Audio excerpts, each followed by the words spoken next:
Marami ang nakarinig ng iyong tinig, ngunit ilan lamang ang nakaunawa. Isa ang salita, isa ang ulan, ngunit hindi lahat ay pinasibol ng lupa. May mga matang nakatingin, ngunit bulag. May mga tengang nakarinig, ngunit tahimik. Hindi dahil mas marunong, hindi dahil mas masipag, kundi dahil ikaw ang pumili kung sino ang makakaunawa. Sa mga binuksan mo ang mata, sila'y nakakakita. Sa mga hinipo mo ang tenga, sila'y nakaririnig. Sa iba talinghaga lamang, ngunit sa mga anak ito'y hiwaga ng langit. Abaya-uwa sa iyo ang pasya.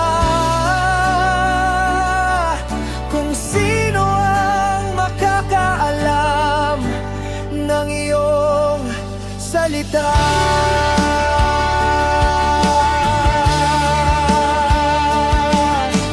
Nang magtanong ang mga alagad, bakit hindi lahat ay nakakaunawa? Tahimik mong sinabi, sa pag-ibig ito'y pinagkaloob, hindi pinamimilit. Ang salita'y parehong ilaw, ngunit ang mata lamang na binuksan ang tunay na nakakakita. Hindi lahat ay agad, ngunit ang mga anak ay kilala mo.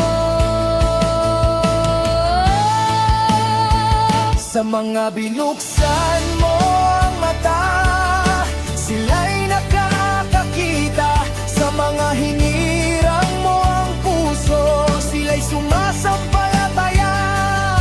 Ang iba'y may pandinig, ngunit walang pagkaunawa.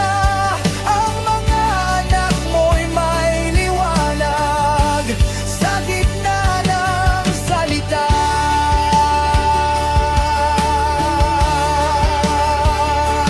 Kung ako man ay nakaunawa, hindi dahil sa aking talino,